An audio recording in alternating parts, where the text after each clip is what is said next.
Hi, I'm Ixta Belfrage and I'm here in the Food52 kitchen cooking up my Upside Down Plantain Omelet from my cookbook Mezcla. I'm a huge fan of sweet and savoury. It comes with a Scotch bonnet salsa and it's perfect for brunch or a light lunch. Really fresh, delicious. I hope you give it a go. I love plantain, or some people call it plantain, depending on where you're from. My mum is Brazilian, but she grew up in Cuba, so two places that eat a hell of a lot of plantain. So I grew up eating plantain with pretty much every meal as well. So first we're going to start by making the omelette batter, for want of a better word. So crack all of your eggs into the bowl. So I've got 6 eggs in here. I'm going to give it a little whisk. So next I'm going to add some coconut milk, but I'm not using the whole can. So I'm just going to whisk it first to make sure that the solid and the fat is combined. And then I'm going to use about 120 grams, so about that much, I'd say, more or less. Very important to get a coconut milk with a high percentage of coconut extract. So I always say go for one with 70% or above, which means it's going to be really creamy and fatty and coconutty. Like the last thing you want is that really loose, watery coconut milk that's like super liquid and basically doesn't taste like anything. Next, I'm going to add some garlic. Now, I'm really lazy when it comes to peeling garlic. I just can't be bothered. So when I need crushed garlic, I literally just grate it straight through a microplane like this with the skin on. And you'll see that the skin is there on the other side, and then you can just get the rest out in there. I'm going to add some ginger as well, which just gives it a really nice aroma. A nice sort of light spice. I'm going to add some feta, just sort of roughly crumble that in. Not too fine, you want sort of nice big chunks throughout the omelette. So also going to add some lime zest, it just freshens it up a little bit. Just roughly chop the coriander, shove that in with the chives. And actually before I put the greens in, I'm just going to put plenty of salt in there. So I'm going to give that another quick whisk. Don't whisk it too vigorously because you don't want to like break up the pieces of feta. And then I'm going to add the greens and combine that. Maybe you need a spoon for this. This is a bit hard to combine it with a whisk.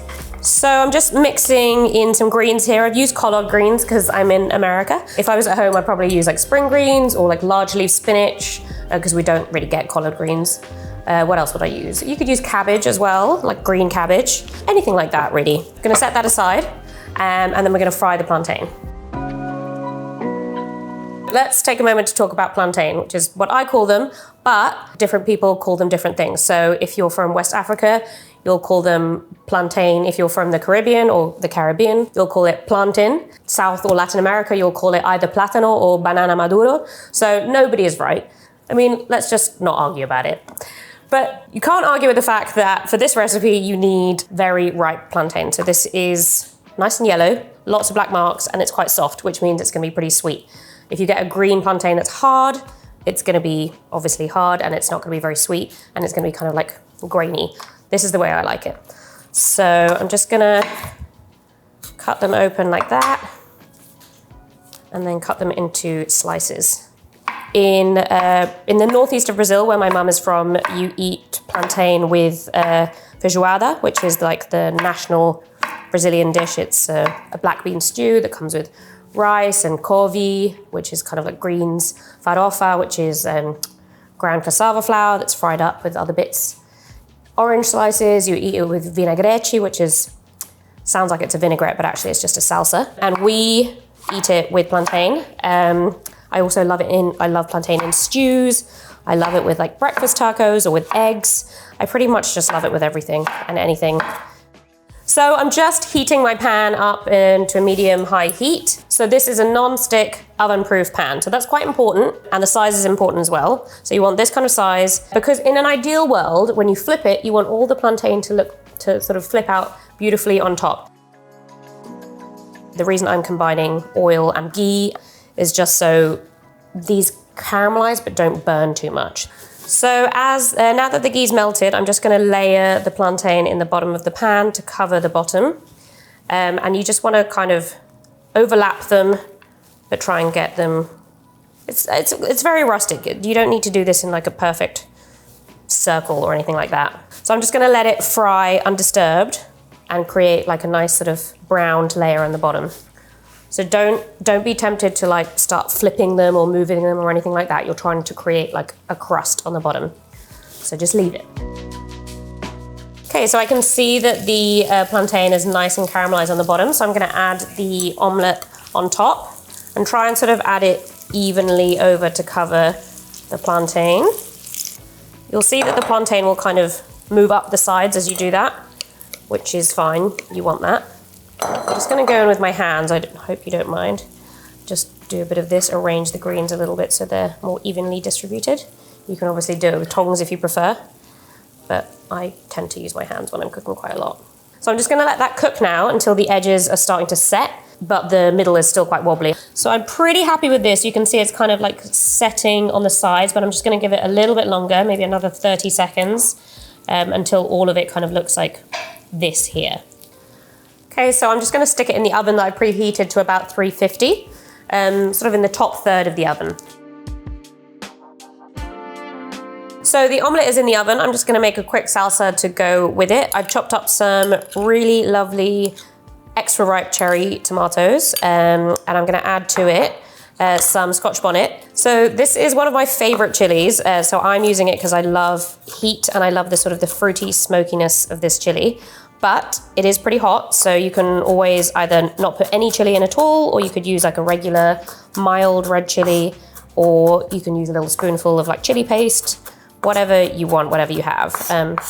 I'm using about half of this because it's huge.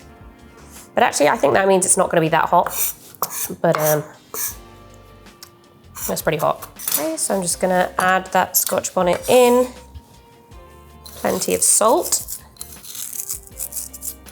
a little bit of olive oil, and then we're going to do some lime zest, and then finally some lime juice. So I'm just going to give it the all-important taste. That's perfect for me. So it's like super spicy, quite limey. I would say probably go a bit less spice, a bit less chili if you don't like spice, but for me that's perfect. So the moment of truth, we'll actually let it set for a few minutes, but this is what we want. So it's cooked around the outside, still a little bit wobbly inside. That's the way I like it. In fact, I probably would have left it in a little bit longer, for less time, just so it's a little bit more wobbly. But there you go. Okay, so before we do the big flip, like and subscribe for more recipes. I'm gonna do the flip now. So we need a plate bigger than the pan. This is the hard part. Okay. Whoa. Okay, so I'm pretty happy with that. All of the plantain is on it. These ones are a little bit burnt, I'm not gonna lie, but I actually kind of like things burnt and caramelized. It's not burnt, it's like extra caramelized. So I'm just gonna cut a nice slice here. Oh, there we go. Do a nice spoonful of the salsa on the side. Sprinkle of salt. Lime wedges are not just for decoration. That's so good. I love the combination of the plantain with the feta and the ginger, just like, it's super aromatic, really tasty. So like I said, plantain is one of my favorite ingredients. So I really hope that you experiment with it. I hope you give this recipe a go. For the full recipe, click on the link below or check out food52.com.